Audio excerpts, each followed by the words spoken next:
샬롬 할렐루야. 요한계시록 14장 1절에서 10절입니다.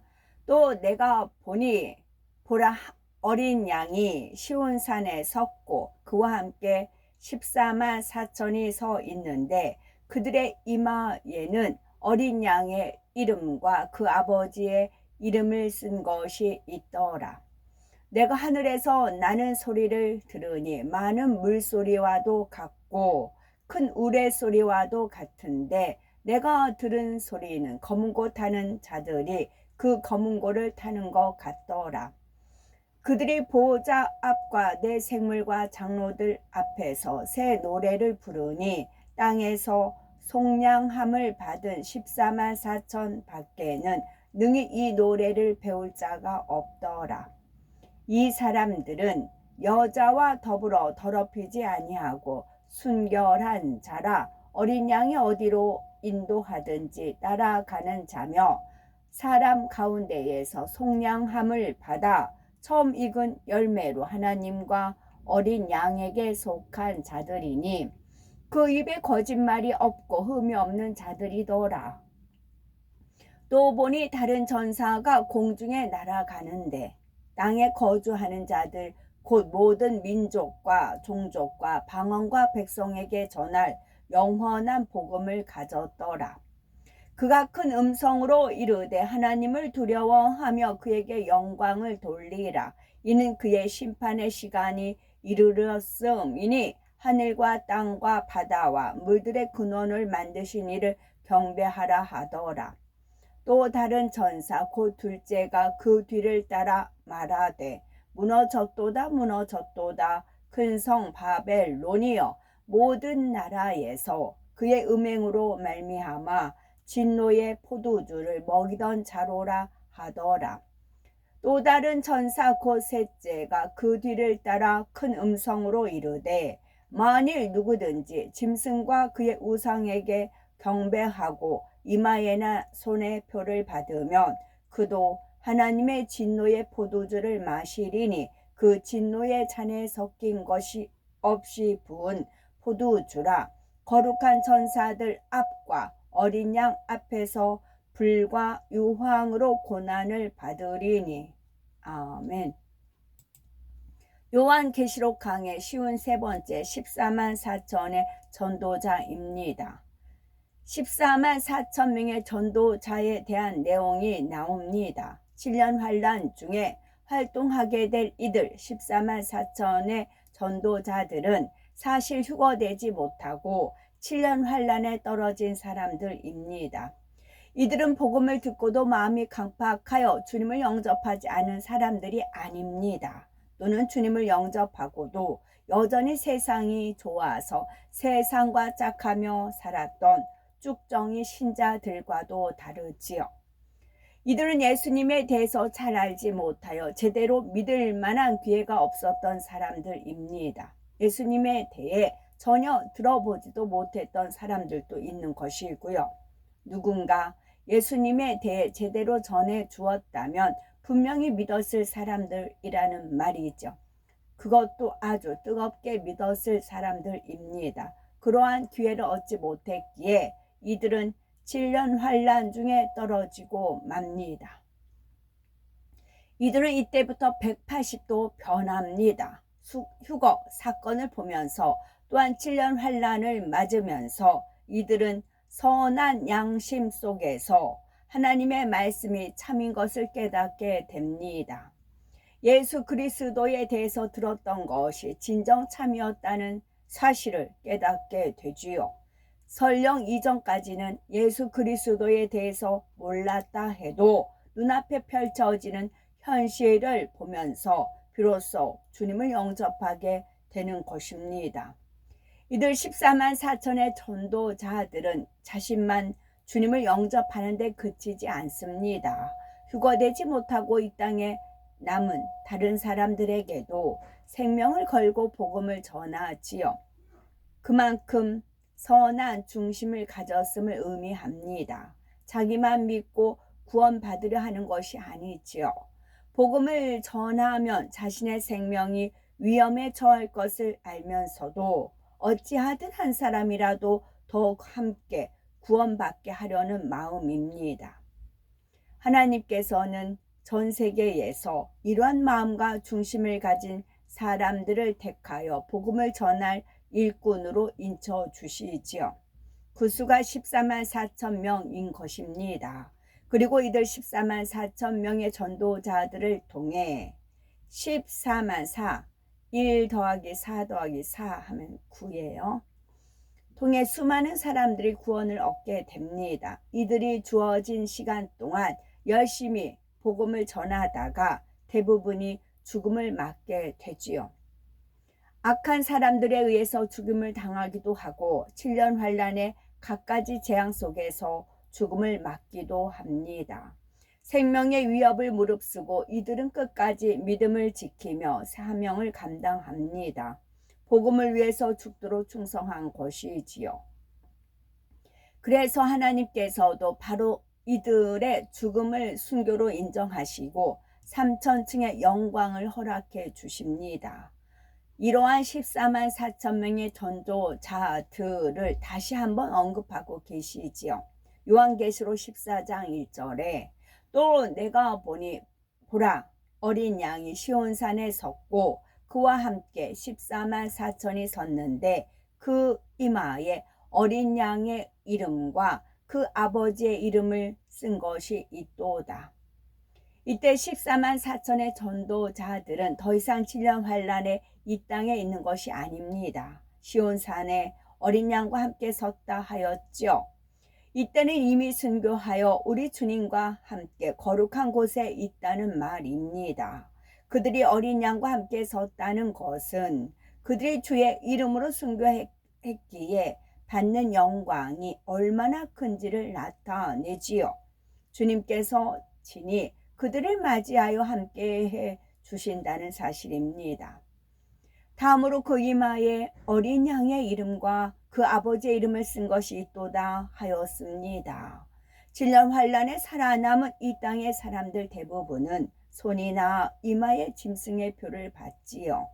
즉 구원받지 못할 사람들입니다. 그러나 14만 4천의 전도자들은 어린 양 곧 주님과 하나님의 인을 받았습니다. 이 땅에서 사명을 잘 감당할 수 있도록 주님과 하나님의 이름으로 능력과 은혜의 인을 쳐주신 것이지요. 이처럼 이마에 주님과 하나님의 이름을 썼다는 데는 또 다른 의미가 있습니다. 성령 시대에는 우리가 주님을 믿을 때 마음의 성령으로 인침을 받지요. 그러나 7년 환란 중에는 성령이 거두어졌기에 이제는 하나님의 특별한 배려 속에 자기 인내와 의지로서 구원을 받게 됩니다. 이처럼 행위적인 증거를 통해 구원받기 때문에 이때는 마음에 인치는 것이 아니라 이마에 인을 친다고 하는 것이지요. 또한 이때는 하나님의 특별한 은혜가 있어야 구원에 이를 수가 있기 때문에 어린 양의 이름과 함께 하나님의 이름이 들어가는 것입니다. 요한계시록 14장 2절에 내가 하늘에서 나는 소리를 들으니 물소리도 같고 큰 뇌성도 같은데 내게 들리는 소리는 검은 고 타는 자들의 그 검은 고 타는 것 같더라. 요한계시록 1장 15절에 보면 우리 주님에 대해 설명하기를 그의 음성은 많은 물소리와 같으며 하였지요. 하늘에서 나는 소리는 듣는 사람의 마음에 따라 다르게 들립니다. 말씀 안에 살지 못하는 사람이 만약 하늘에서 나는 소리를 들었다면 너무나 두렵고 떨릴 수밖에 없지요. 반면에 마음에 성결을 이루고 하나님을 지극히 사랑하는 사람은 하늘에서 나는 소리에 놀라거나 두려워하지 않습니다. 그 소리가 우렁차면서도 온유하고 따뜻하며 청아하고 아름답게 들리죠. 그렇다면 우리는 하늘의 소리가 어떻게 들릴까요? 굳이 하늘에서 나는 소리가 아니라 해도 우리 마음이 어떠하느냐에 따라서 단에서 나오는 말씀도 다르게 들릴 것입니다. 단에서 선포되는 하나님의 말씀이 부담되고 짐이 되며 힘들게 느껴진다면 내 스스로를 돌아보아야 되겠죠. 하나님의 말씀에 불순종했던 아담과 하와가 하나님께서 부르시는 소리를 들었을 때 무엇이라 대답합니까? 창세기 3장 10절에 가로되 내가 동산에서 하나님의 소리를 듣고 내가 벗었으므로 두려워하여 숨었나이다 했지요. 나는 만약 아버지 하나님께서 아들아 딸아 부르신다면 기쁘고 담대하게 아멘 제가 여기 있나이다 라고 답하실 수 있어야 합니다. 본문에 하늘에서 나는 소리는 바로 14만 4천 명의 전도자가 노래하는 소리입니다.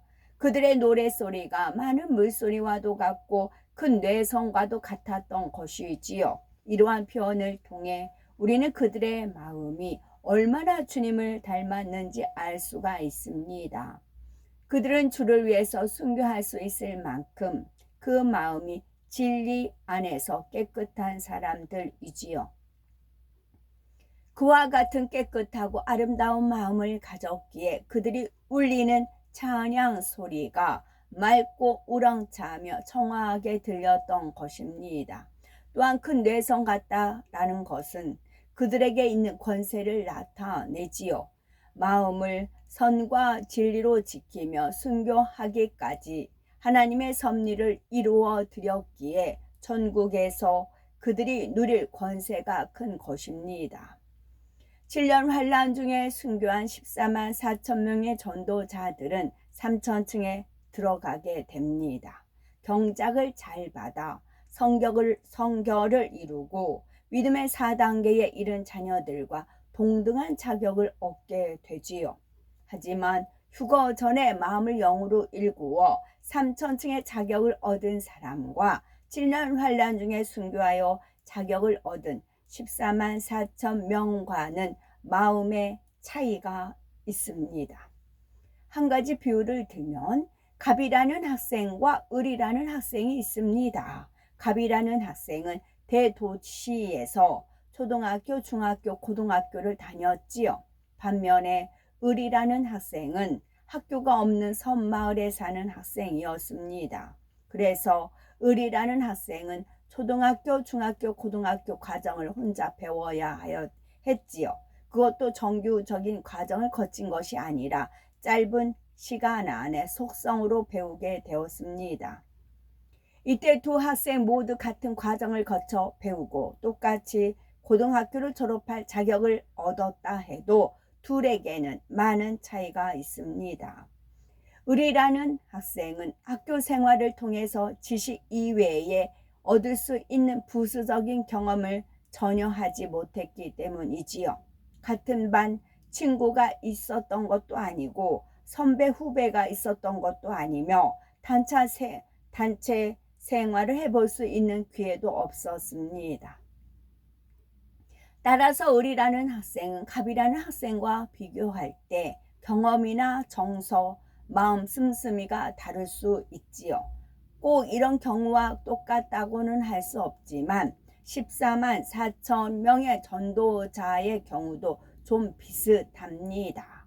휴거 전의 경작을 통해서 성결에 이르러 3천층에 들어가는 다른 성도들과는 좀 다르지요. 3천층에 들어갈 수 있는 자격은 똑같이 얻었다 해도 우러나오는 향이 다를 수가 있다는 말입니다. 간단한 예를 하나 들면 오늘날 우리는 기도할 때 그래도 여유를 가지고 내 자신의 마음을 돌아보며 차근차근히 하나님께 아뢰 시간이 있습니다. 때로는 어린 자녀가 아버지의 품에서 이야기하듯 때로는 사랑하는 연인에게 고백을 하듯 사랑의 고백과 기도를 올릴 수가 있지요.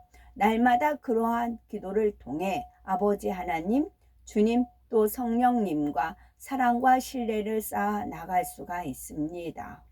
나중에 천국에 가서도 이처럼 주님과 나눈 행복한 시간들을 추억으로 간직하며 대화할 수가 있지요.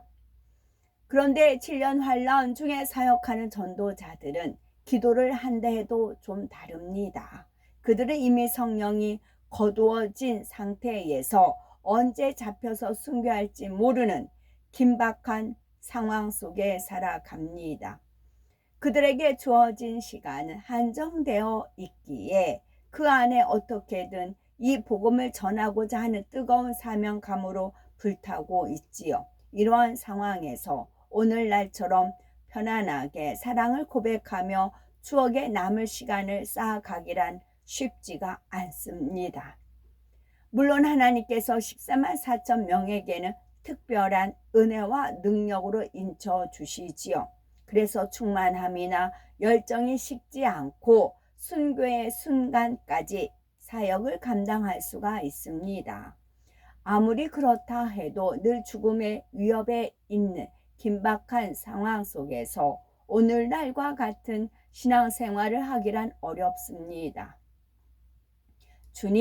주님의 사랑을 느끼며 찬양하는 이 시간이 너무나 행복해요. 천국의 연회 때는 어떤 모습으로 춤추며 대화를 주님과 나눌까요? 이런 내용의 기도를 드릴 만한 마음의 여유도 상황도 별로 없습니다.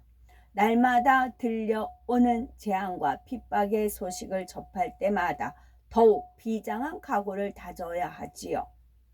어떤 상황에서도 자신의 마음을 지키며 한 영혼이라도 더 구원하기 위한 절박한 기도를 할 수밖에 없는 현실인 것입니다. 기도의 한 가지만 들었지만 기도의 예를 한 가지만 들었지만 이처럼 휴거 전과 휴거 후의 신앙생활은 상황과 형편이 너무나 다릅니다. 그러니 비록 3천층의 자격을 똑같이 얻었다 해도 각각 다른 환경 가운데서 자격을 얻었기 때문에 마음에서 나오는 향도 다른 것입니다. 그렇다고 양쪽을 비교할 때 어느 쪽이 더 낫고 어느 쪽이 못하다라는 뜻은 아니지요. 14만 4천 명의 전도자는 비록 7년 환란 중에 주님을 영접했다 해도 그 이전에 신앙생활했던 그 누구에 못지않게 3천층에 들어가기에 합당한 자격을 갖추었습니다. 비록 이전에는 주님을 영접할 기회가 없었지만 일단 주님을 영접한 후에는 오직 주님만 바라보며 생명을 다해 복음을 전하고 믿음을 지켰지요. 순교하기까지는 비록 짧은 시간밖에 없지만 중심이 곧고 선하여 그 짧은 시간 동안에도 진리로 자신을 변화시킨 사람들입니다. 더구나 이들이 순교에 이르기까지는 얼마나 더 선과 진리로 행하고자 했겠습니까? 우리도 어떤 시험이나 연단이 오게 되면 더욱 깨어 기도하며 마음을 지키기 위해서 노력할 것입니다. 말 한마디라도 더 근신하며 생각과 행동에도 더 신중을 가하지요. 하나님을 기쁘시게 하려 할 것이고 원수마귀 사단에게는 송사거리를 내어주지 않도록 각별히 주의하면서 노력해 나갑니다. 14만 4천 명의 전도자들도 마찬가지죠. 그들은 주님을 영접하는 순간부터 순교하기까지 사실 매 순간이 위태로운 상황의 연속입니다. 그런 가운데 마음과 뜻과 힘을 다해 진리 안에 거하려고 더욱 노력하게 되지요. 더구나 온 세상을 지배하는 어둠에 맞서 사명을 감당하기 위해서는 그 마음의 선과 진리가 없이는 불가능합니다. 비록 짧은 시간이지만 그들은 주어진 시간 안에서 최선을 다해 결국 3천층의 자격을 얻게 됩니다. 설령 그들 중에 좀 부족한 사람이 있다 해도 순교에 이르렀다는 그 사실을 통해 그들의 중심을 증거해 보이는 것이 되지요. 시간만 좀 더 주어진다면 능히 성결을 이룰 수 있는 중심을 가졌다는 말이지요. 하나님께서는 결과적으로 이들 14만 4천 명에 대해서는 그들의 죽음을 순교로 인정해 주시는 것입니다. 이처럼 삼천층의 자격을 인정받았기에 그들이 드리는 찬양에는 진리의 마음이 담겨 있습니다. 진리의 마음을 담아 드리는 찬양 소리는 많은 물소리와도 같이 청아하고 웅장하며 아름답게 들립니다. 또 검은 고에 나오는 아름다운 소리와도 같지요. 이런 찬양의 소리는 하나님의 마음을 감동시키며 어둠의 세력까지도 물리치는 힘과 권세가 있습니다. 우리도 이처럼 진리의 마음이 담겨진 아름답고 힘있고 권세 있는 찬양 소리를 하나님께 올려드릴 수 있어야겠습니다. 14만 4천의 노래는 어떤 내용일까요? 그들은 비록 예전에는 주님을 잘 알지 못해서 휴거되지 못하고 환난 중에 떨어졌지만 늦게나마 크신 긍휼을 얻고 구원을 받았습니다. 또 고난의 세월 속에서도 주를 믿음으로 한 영혼이라도 더 살리기 위해서 생명 다해 사명을 감당하였지요. 이런 과정 속에 자신들이 받은 은혜를 고백하며 하나님의 사랑과 영광을 높이는 내용의 찬양을 합니다. 또한 7년 환란의 참혹한 재앙 속에서도 남겨진 영혼들에 대한 하나님의 사랑이 어떻게 나타났는지를 찬양하지요. 생명을 바쳐 하나님의 섭리를 이룬 그들이 정결한 마음으로 감사와 감격을 담아 한 목소리로 찬양할 때 그 찬양의 향이 얼마나 아름답겠습니까? 하나님 앞에도 진한 향으로 올라가며 그것을 듣는 사도 요한도 감동을 입었던 것입니다. 우리는 이 시대에 맞는 찬양을 하나님 앞에 올립니다. 천국에 가서 하나님께 이 시대에 살았던 우리 마음을 생각나게 하고 떠올려 주시죠. 그럼 이때 품었던 향이 올라갑니다. 그러면 14만 4천은 휴거 뒤에 남아서 전도하는 분들이에요. 우리는 그 상황을 접하지 않습니다. 우리는 7년 혼인잔치를 합니다.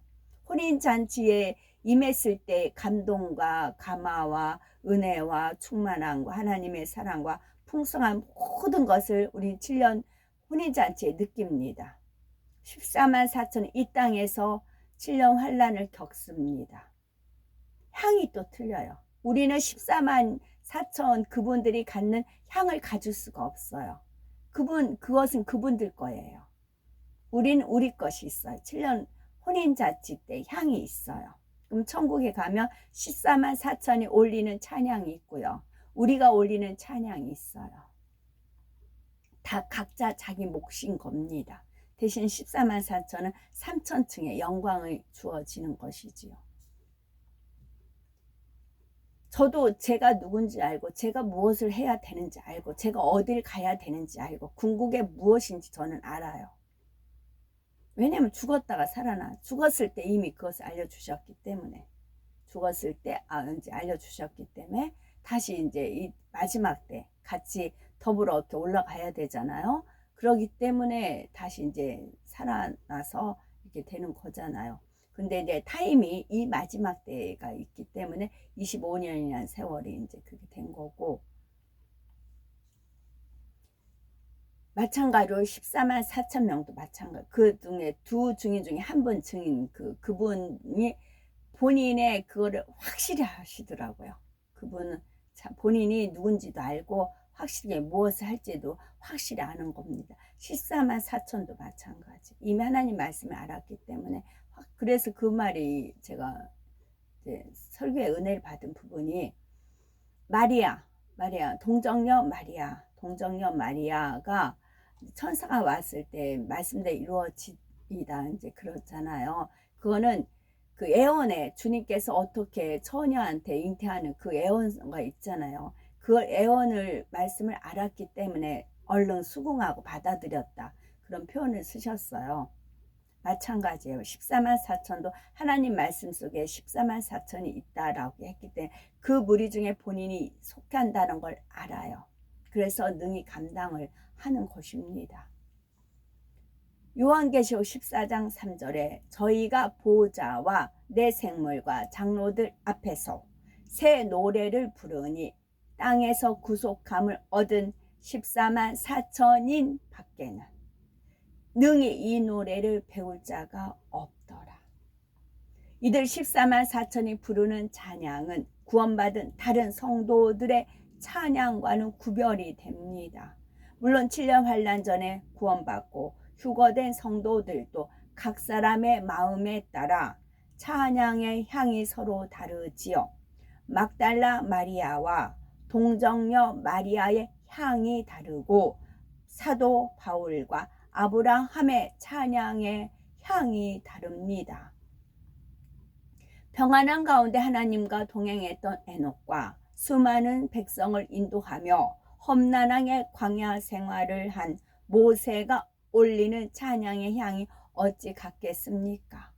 사람마다 중심과 마음이 다르고 각자의 사명과 연단의 체험이 다르니 그 찬양의 향도 서로 달라지는 것입니다.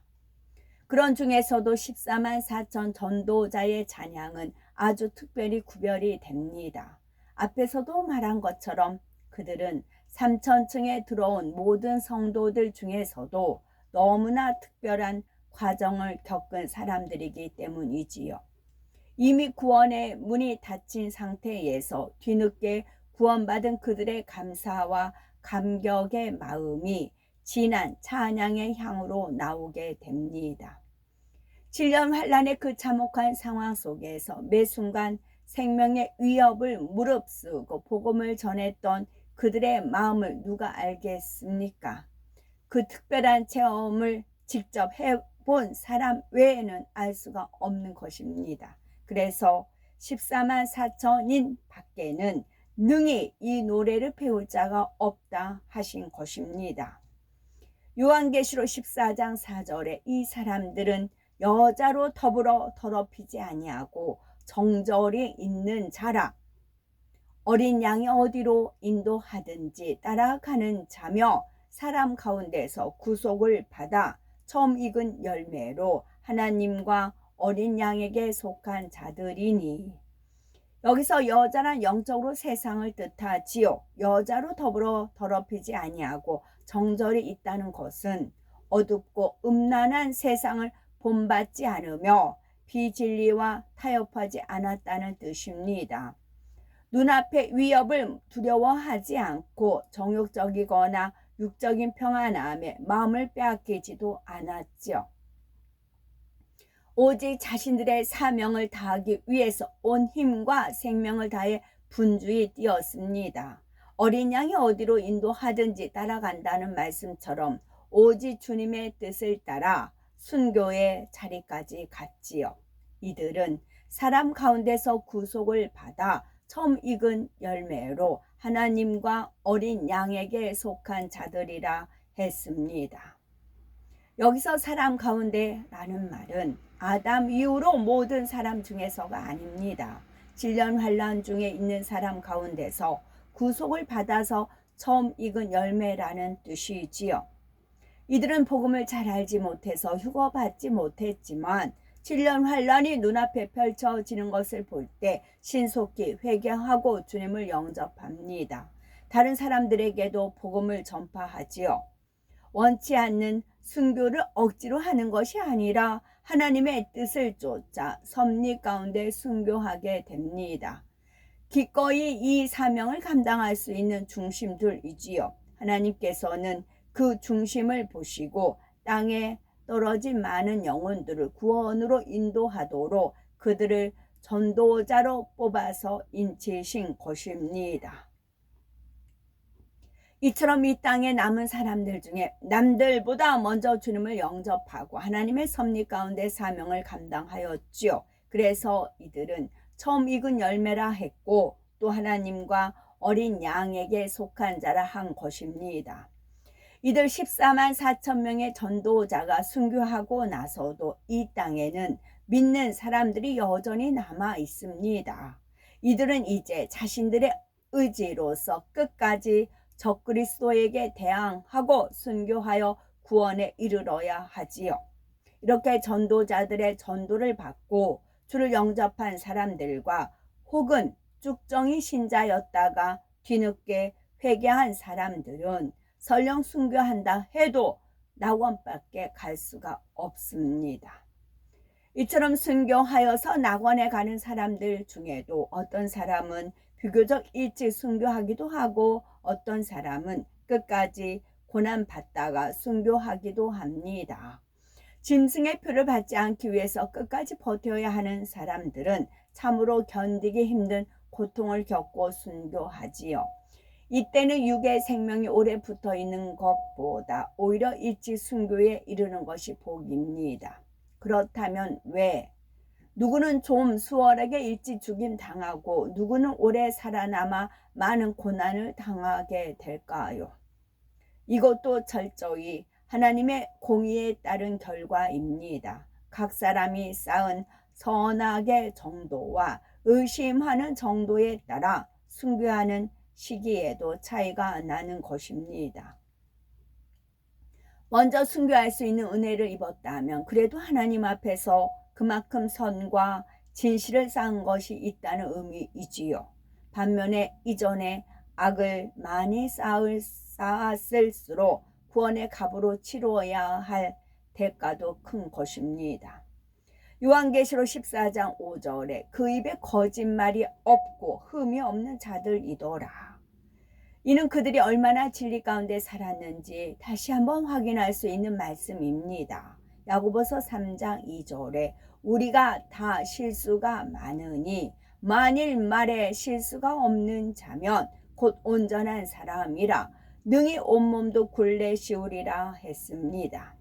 이 말씀처럼 입에 거짓말이 없다는 것은 마음 자체가 진실하다는 뜻입니다. 흠이 없다는 것은 성결되었음을 뜻하지요. 주님을 영접하고 몇 년 되지 않은 기간 속에 이렇게 흠없는 모습으로 순교하기에 이르렀다면 그 중심이 얼마나 합당한 사람들입니까? 주님을 알지 못했을 때도 나름대로 선과 진실을 추구하여 양심에 따라 살았다는 것을 알 수가 있지요. 이런 사람들 중에서 하나님께서는 14만 4천 명을 택하심으로 최후의 7년 환란 속에서도 다시 한번 구원의 섭리를 이루시는 것입니다. 14만 4천과 두 증인은 결코 희망을 찾아볼 수 없는 절망의 땅에서도 최후까지 구원의 길을 여시는 하나님의 사랑이시지요. 그리고 진실한 마음과 하나님에 대한 사랑으로 이 마지막 섭리를 이루는 도구가 되었던 사람들은 천국에서 그만한 영광을 누리는 것입니다. 요한계시록 14장 6절에 또 보니 다른 천사가 공중에 날아가는데 땅에 거하는 자들 곧 여러 나라와 족속과 방언과 백성에게 전할 영원한 복음을 가졌더라. 이 당시는 그동안 공중 권세 잡은 악의 영들이 이미 다 이 땅으로 쫓겨난 상태입니다.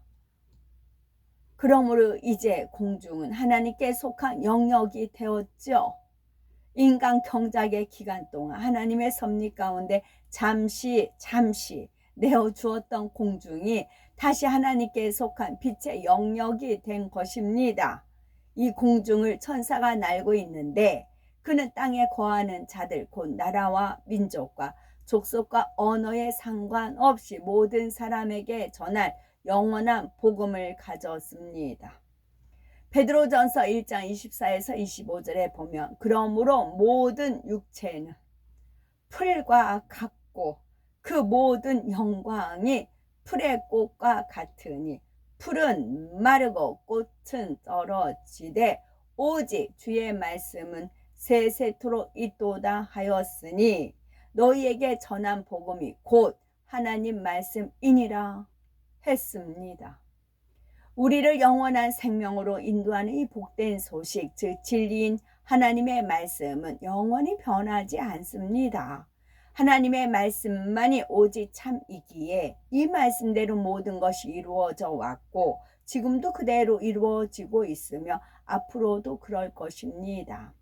그러므로 장차 모두가 심판대 앞에 설 때에 바로 진리인 이 말씀에 비추어서 심판을 받습니다.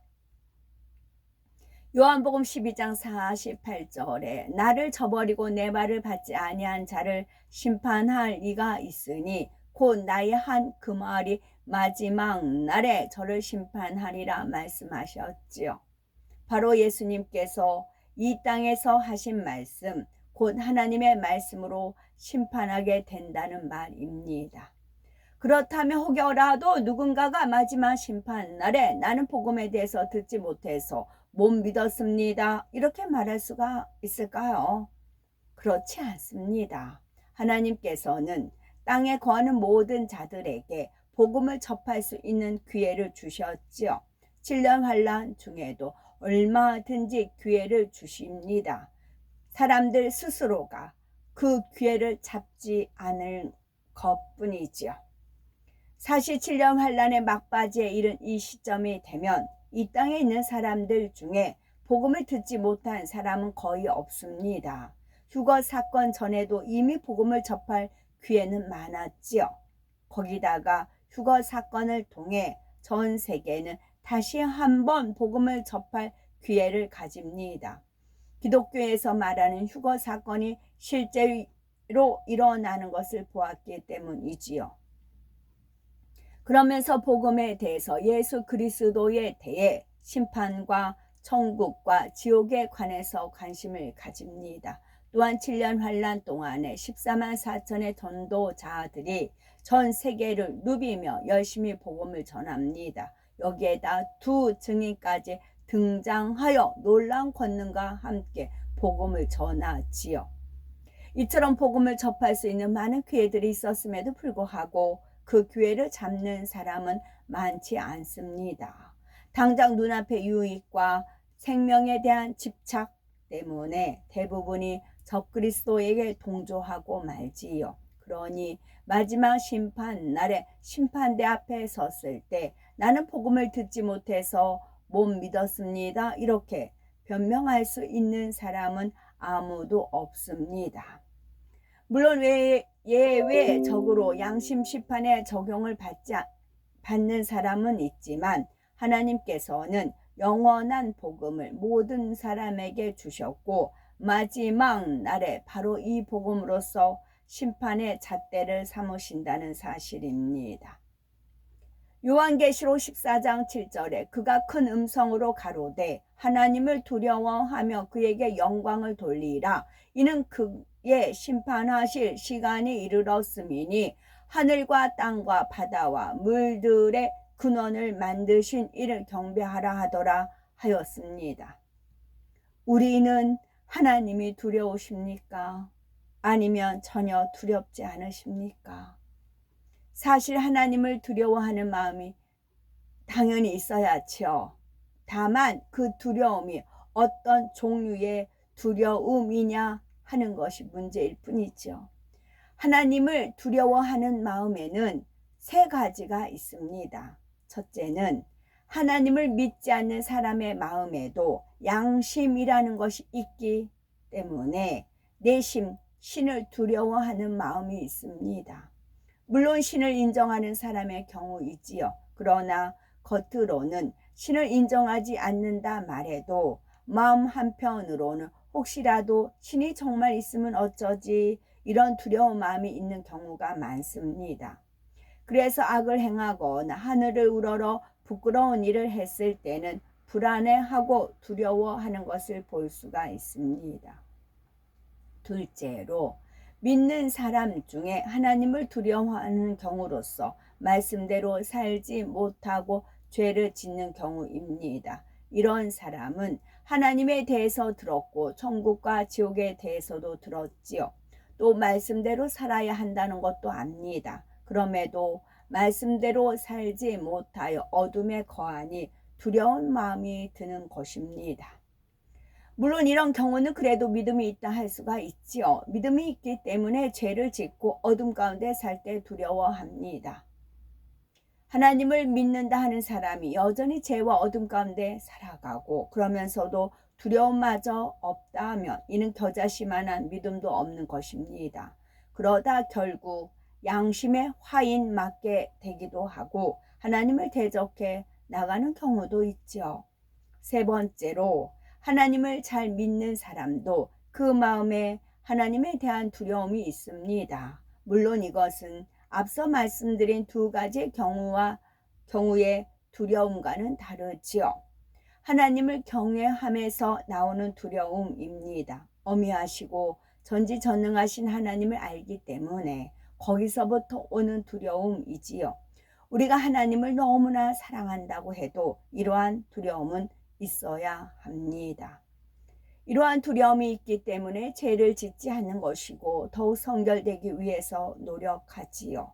결코 교만해질 수가 없고 하나님의 은혜를 잊을 수가 없는 것입니다. 물론 더 깊은 영의 차원으로 들어가면 하나님에 대한 두려움 자체가 없는 단계도 있습니다. 이러한 차원에 이르렀다 해도 결코 하나님 앞에 무례하지 않으며 자신이 지켜야 할 선을 넘지 않지요. 오히려 더욱 하나님을 의뢰하며 오직 모든 영광을 하나님께만 돌리게 됩니다.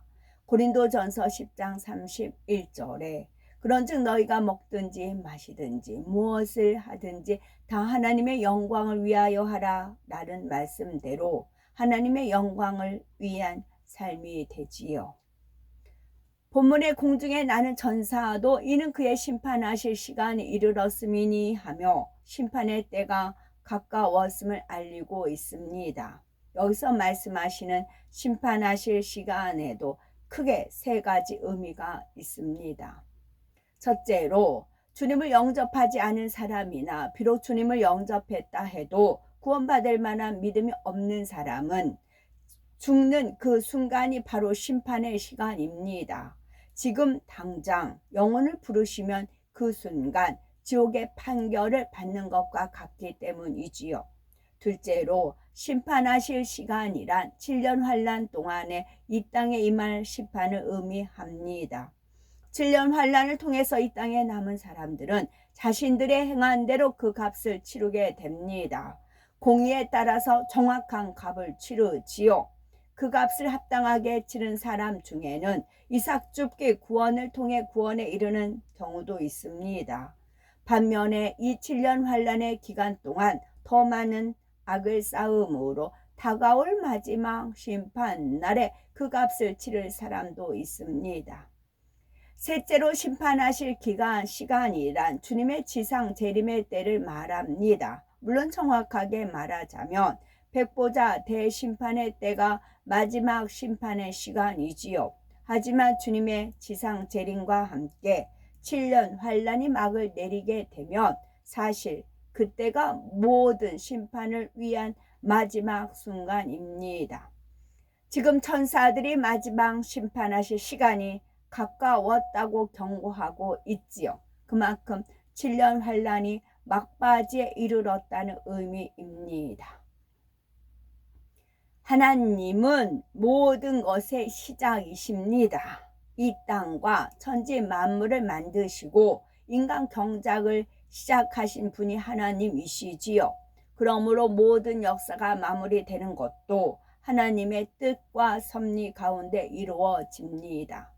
하나님의 정확한 계획 안에서 한치의 오차도 없이 성취되고 마무리가 됩니다. 요한계시록 14장 8절에 또 다른 천사 곧 둘째가 그 뒤를 따라 말하되 무너졌도다 무너졌도다 큰 성 바벨론이여 모든 나라를 금행으로 인하여 진노의 포도주로 먹이던 자로다 하더라 하였습니다. 여기서 바벨론이란 영적으로 원수마귀 사단을 의미합니다. 또한 그들의 조종을 받아왔던 적그리스도의 세력을 의미하지요. 그러므로 큰 성 바벨론이 무너진다는 것은 이제 원수마귀 사단에게 허락되었던 시간이 다 되었다는 뜻입니다.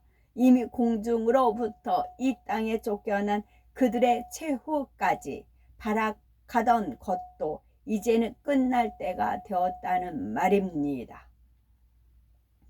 원수 마귀 사단의 멸망은 곧 적그리스도의 세력의 몰락을 의미합니다. 여러 나라가 연합하여 이루었던 공동체가 분열의 길로 접어드는 것이지요. 세상의 모든 것을 장악하며 마치 그 권세가 영원할 것 같았던 적그리스도는 마침내 분열의 길을 걷게 됩니다. 이 바벨론 곧 적그리스도에 대해서 모든 나라를 그 음행으로 인하여 진노의 포도주로 먹이던 자로다 하였습니다.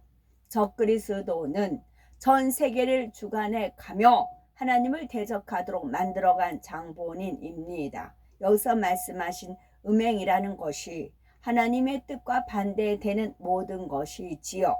하나님을 대적하여 비진리를 행하고 하나님과 원수되게 만드는 모든 것입니다. 7년 환란 중에는 적그리스도의 세력에 동조하며 그들과 연합했던 사람들이 바로 음행에 동참한 사람이 되는 것입니다. 이처럼 음행에 동참한 사람들은 진노의 포도주를 먹게 됩니다. 포도주란 원래 우리에게 생명을 주신 예수님의 피를 상징하지요. 예수님의 피가 우리의 죄를 씻기고 우리의 일을 영생으로 인도하는 것입니다. 이러한 사실을 알고 또한 입술로는 믿는다 고백하면서도 음행에 동참했다면 그런 사람에게는 예수님의 흘리신 피가 오히려 진노의 포도주가 됩니다. 결국 지옥의 판결을 받을 수밖에 없지요. 요한계시록 14장 9절에서 10절에 또 다른 천사 곧 셋째가 그 뒤를 따라 큰 음성으로 가로되 만일 누구든지 짐승과 그의 우상에게 경배하고 이마에나 손에 표를 받으며 그도 하나님의 진노의 포도주를 마시리니 그 진노의 잔에 섞인 것이 없이 분 포도주라 거룩한 천사들 앞과 어린 양 앞에서 불과 유황으로 고난을 받으리니. 이제 세 번째 천사가 등장하며 이 땅에 남은 사람들에게 임할 심판을 말합니다. 짐승의 표 666에 대해서 말씀드렸는데 7년 환란 중에 후 3년 반에 이르며 이 짐승의 표를 받도록 하는 일이 생기지요. 물론 적그리스도는 이를 서서히 추진하지만 후 3년 반의 때가 되면 전 세계의 사람들에게 강제적으로 이 표를 받도록 만드는 것입니다.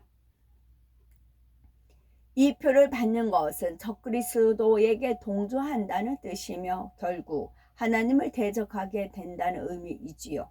이렇게 해서 이 짐승의 표를 받은 사람은 하나님의 진노의 포도주를 마신다 했습니다. 구원받지 못하고 지옥에 가게 되는 것이지요.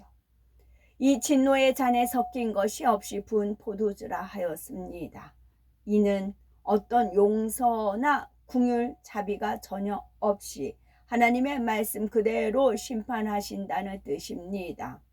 최후의 최후까지 주어진 기회마저도 잡지 못한 사람들에게는 이처럼 두려운 심판과 형벌만이 기다리고 있습니다. 바로 불과 유황불의 고난이지요.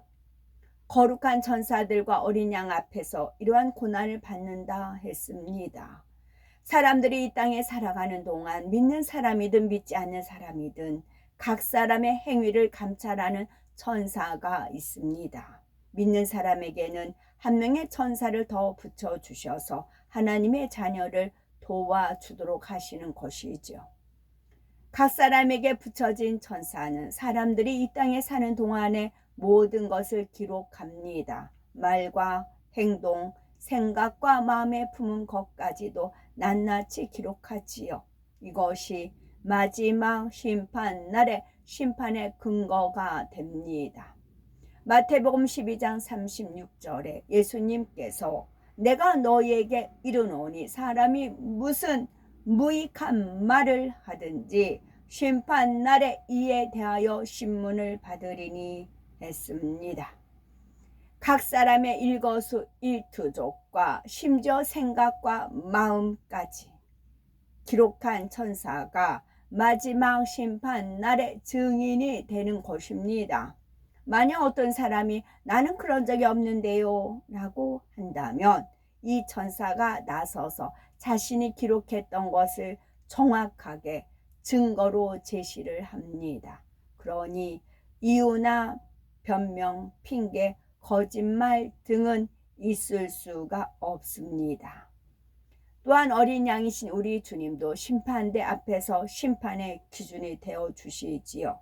주님께서 이 땅에서 가르치시고 친히 본이 되어 행해 주셨던 모든 말씀과 행함이 심판의 근거가 되는 것입니다.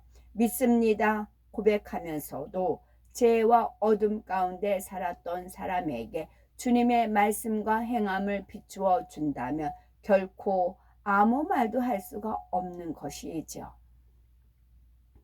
이처럼 거룩한 천사와 주님 앞에서 한치의 오차도 없는 심판이 이루어지며 그 결과에 따라 불과 유황의 판결이 나게 됩니다. 고통은 영원히 쉼이 없지요. 반면에 이러한 고통과는 상관없이 영원토록 영광과 권세를 누리며 살아갈 사람도 있지요. 이처럼 영원한 고통이냐 영원한 행복이냐를 결정할 심판이 있는 것입니다. 예전에 널리 유행했던 말 중에 이런 말이 있죠. 순간의 선택이 평생을 좌우합니다. 이런 말입니다. 사람들은 늘 선택의 순간을 만나게 됩니다.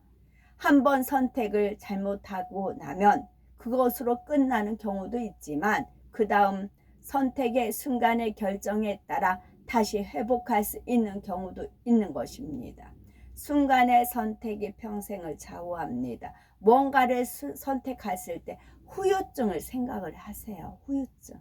내가 이걸 했을 때 나와지는 결과. 이게 지혜이거든요. 성경 지명 그러잖아요. 하나님 말씀이 공식이기 때문에 이 공식대로 모든 걸 이루어지거든요. 그 뒤에 후유증을 생각을 하세요. 대개의 사람들은 한번 잘못된 선택을 하고 난 후에 나중에 그것을 만회하기 위해 오히려 또 다른 잘못된 선택을 하는 경우가 있습니다. 또는 될 대로 되라는 식의 자포자기로 빠지는 경우도 있습니다. 그러나 하나님의 마음은 끝까지 아무도 포기하지 않으신다는 것이죠. 이러한 사랑의 마음은 질련 환란 중에도 곳곳에 드러납니다. 휴거되지 못하고 이 땅에 떨어진 사람들이라 하여 그들을 그냥 외면하고 버리신 것이 아닙니다. 비록 성령은 거두어진 상태이지만 하나님께서는 늘 은혜의 기회를 주시지요. 최후의 최후까지도 구원의 길을 열어 놓으십니다. 하물며 지금 은혜의 시대에는 어떻겠습니까? 지금은 구원의 문제가 아니라 새 예루살렘으로 가는 길을 밝히 열어놓고 계시지요. 그렇다면 이러한 때에 우리는 과연 어떤 선택을 하고 계십니까?